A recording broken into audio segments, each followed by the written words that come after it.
Hello, my name is Allison Carmen, and welcome to my podcast, 10 Minutes to Less Suffering.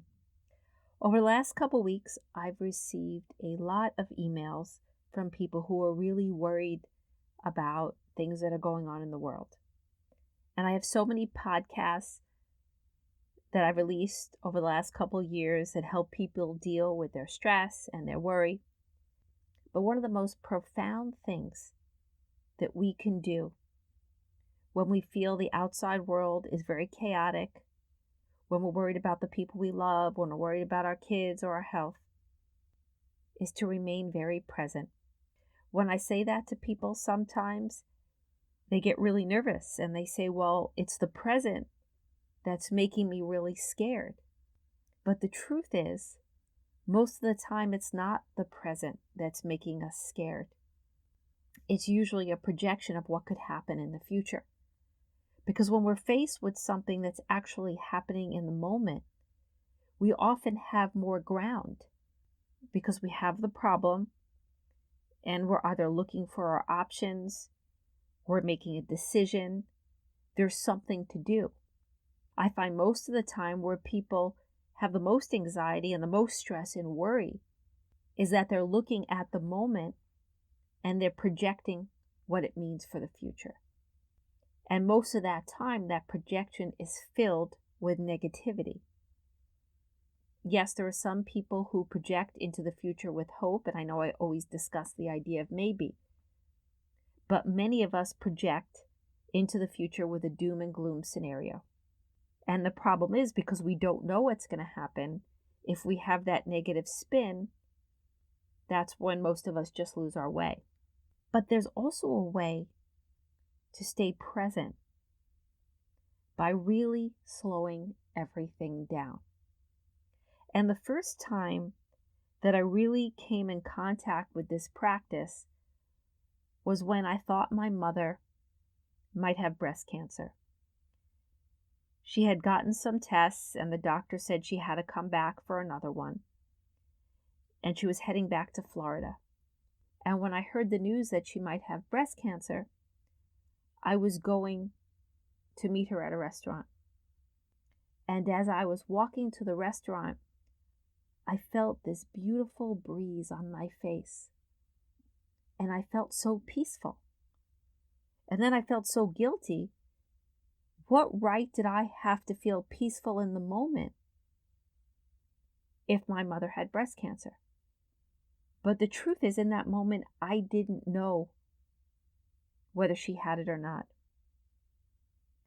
And this beautiful breeze on my face made me see that.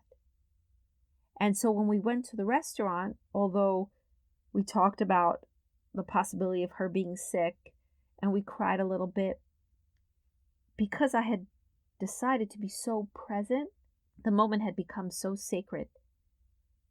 I remember when we drank a little sangria or we ate the paella or we talked about different things, my breath had slowed down.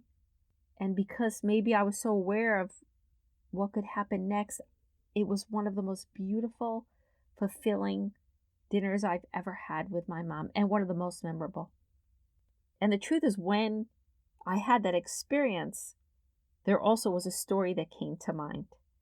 And it's a story of a man who's being chased by a tiger. And the tiger is chasing him, and all of a sudden he gets to this cliff and he feels he has no other choice but to jump. And as he jumps off the cliff, he grabs onto a branch.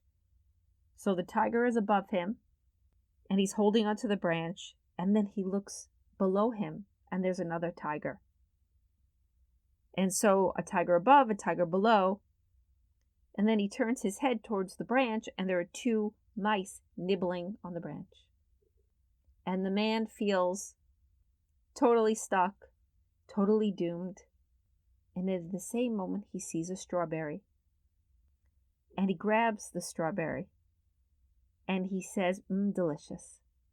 And so that was what I felt when I was so consumed with the thought of my mother having breast cancer.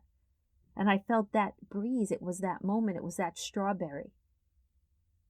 And I continued the thought of the strawberry when I entered the restaurant, because there was something so delicious about being with my mother and having that moment. I didn't know what was going to happen, but there was something so special in front of me, and I enjoyed it so deeply. And it was because I was able to be very present and slow down. And what's so interesting about the story, it's supposed to bring you so present to just enjoy what is. But because I'm always thinking about this idea of maybe, that uncertainty is always our best friend, because if we don't know what's going to happen next, uncertainty could also bring good things. And when I think about the maybe, it's always maybe this could be good, maybe things will get better, maybe things are still okay. So as that man's eating the strawberry, we also can be aware of the fact that the mice can stop munching on that branch, and either one of the tigers could leave, which gives the man an opening to possibly escape his situation. So even though we might feel scared and worried and we become so present, at the same time, we could also have the awareness that this uncertainty can bring good things too. And there's also hope. So many people think that the people who worry and that project all the time, they're going to solve all the problems. But that's not true. The truth is, someone who is present faces each problem when it comes their way and has the centeredness and the groundedness to face each thing one at a time.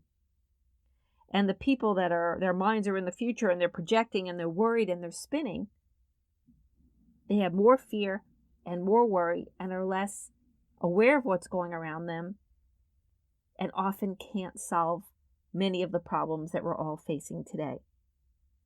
So don't be scared of the present, because where you are in the moment is the only thing that's real. If you're walking your kids to school, then that's the only thing that's real in the moment. If you're on the phone, if you're having a drink, if you go in the bathroom, whatever you're doing is real. And so when the fear comes up and the projections come up, you have to ask yourself, what does this fear or projection have to do with the present moment?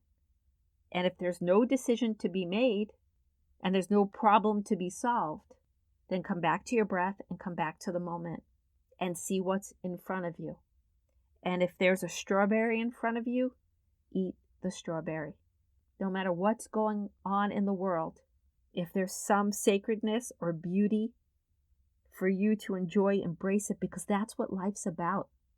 Life is not about all our future projections. Life is about this moment. And what's so amazing as you're eating the strawberry and you're so present, that is when you are most powerful, most resilient. Everything about you will create the best circumstances for you.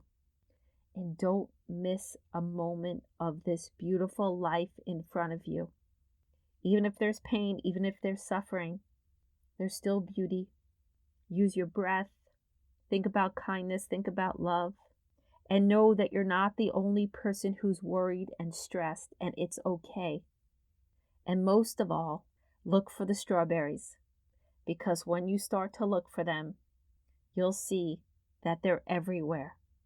And because you don't know what's going to happen, that means there's hope, and that means there's possibilities. And one of those possibilities that exists in this moment is maybe everything will be okay.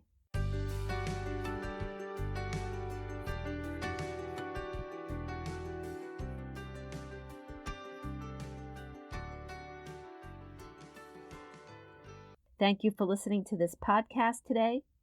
If you'd like to get in touch with me, you could email me at allison@allisoncarmen.com. If you'd like to buy my book, The Gift of Maybe, it's available at all major bookstores and online retailers. And if you like this podcast, you could subscribe and leave a comment.